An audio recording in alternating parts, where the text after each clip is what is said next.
don't you just start us off with your name and your occupation?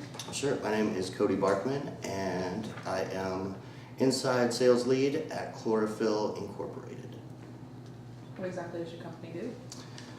We provide all manner of garden supplies, conventional, organic, and hydroponic.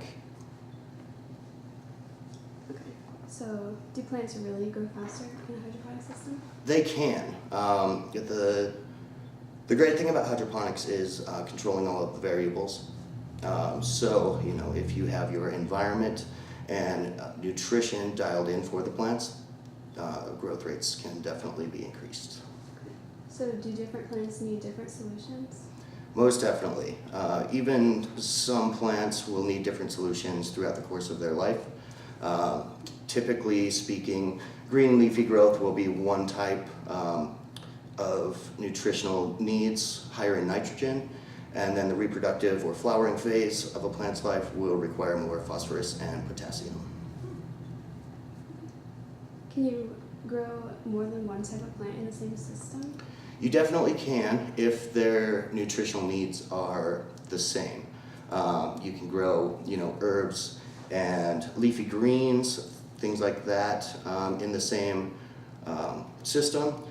But if you were to start peppers with leafy greens, when the peppers get chronologically old enough to start sending off their flowers, their nutritional needs would change, and you might run into trouble in the same system at that point. So, how much does it cost to set up a system that holds like 50 plants? That really varies pretty widely, depending on whether you're doing it kind of DIY with things from Home Depot or stores like ours, or whether you buy a pre-manufactured system. And then also, a hydroponic system can be as simple as a 5-gallon bucket with a net basket that allows the roots to sit in a nutrient-rich solution, to an aeroponic system with emitters and timers and pumps. I mean, the scope of hydroponics is so vast, it can be very inexpensive or extremely expensive depending on what you're going for. All right. So, what are the benefits of using hydroponics instead of soil? Well, the variable control is one. If you're doing research on a specific species or phenotype, you can control all of the variables of nutrition. Also, with hydroponics, instead of broadcasting large amounts of irrigation over a field, you can concentrate it to the plants that are actually going to be using it. So less water, and really dialed in and high growth rates, high yields, high quality. Are there disadvantages? There are disadvantages, depending on the system. If pumps are involved and things like that, there can be mechanical failures that you wouldn't have in your conventional in-ground type gardening. And then also, nutrients are required. So, if you run out of nutrients, you would need to, procure more, which could be a disadvantage as well. You can get that if you need to get that. Okay. So, is there a difference in cost versus soil? I'm sure there would be. Typically speaking, with a hydroponic system, if you're going for production, there's going to be more upfront cost, just in equipment. Possibly not if you are talking about, land procurement and actually, purchasing farmland.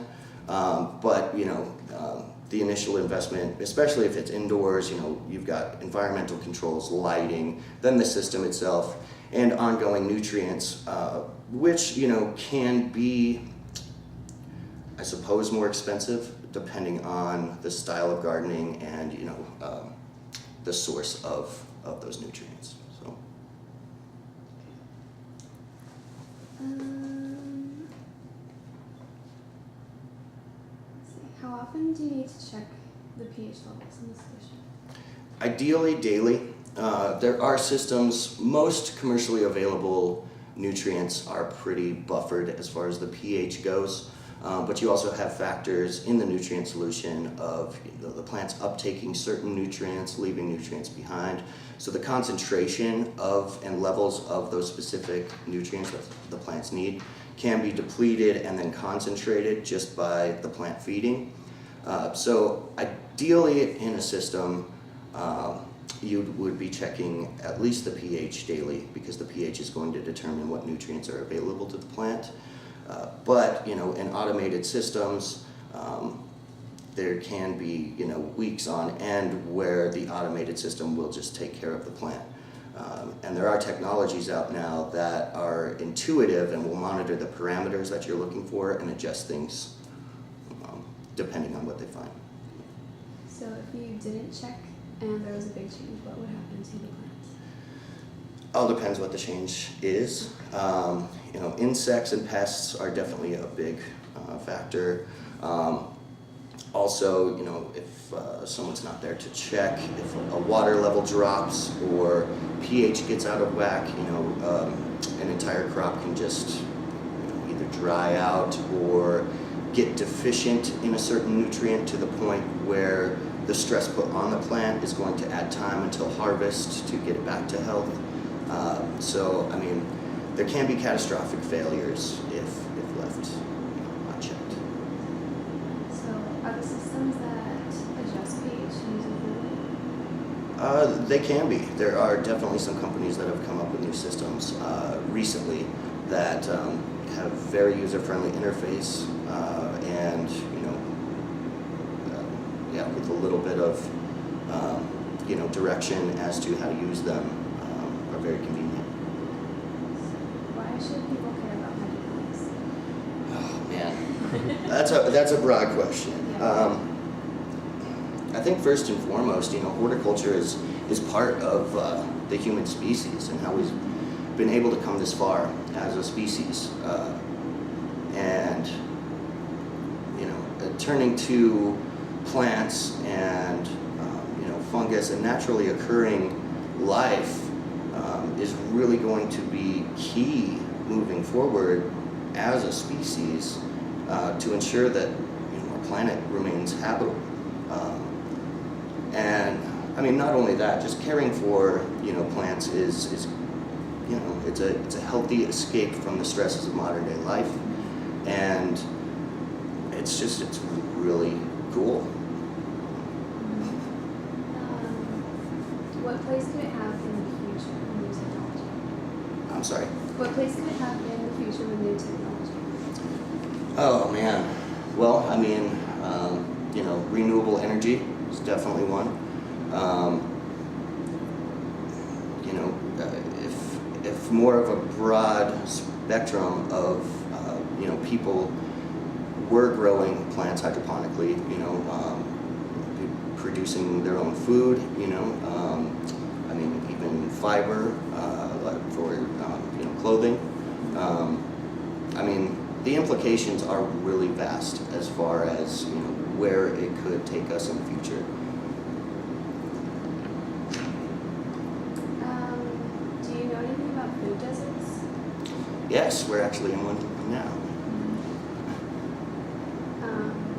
Can you just give us some info on that? Sure.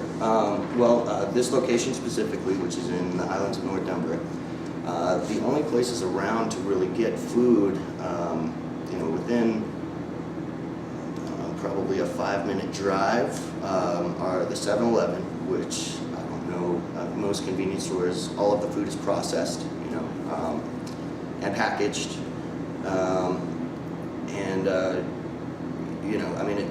there's little pockets in metropolitan areas where fresh food is really hard to come by, and it's more convenient. People have to go out of their way to eat fresh, healthy food, and in today's modern culture, that's we want it now. So, yeah.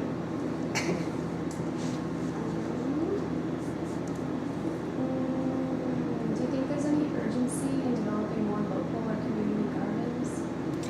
Yeah, most definitely. I think just with, increasing the number of community gardens and the ease of access for them, people's consciousness of, gardening and its benefits, and just gardening as a whole will increase, and, through that, I think people can, will start to see the importance of it and the benefits. How about personal gardens? Personal gardens are great. As a gardener myself, I can tell you that it's one of the healthiest outlets I have, when I've had a bad day, just to be able to, care for other living things that, pay me back with either food or, just their vibrance in life, it's really good for the spirit. And, nurturing a living thing outside of oneself is definitely, it's a positive thing any way you look at it. Who currently benefits from locally grown produce? What? I'm sorry. Who currently benefits from locally grown produce? Well, I would say probably,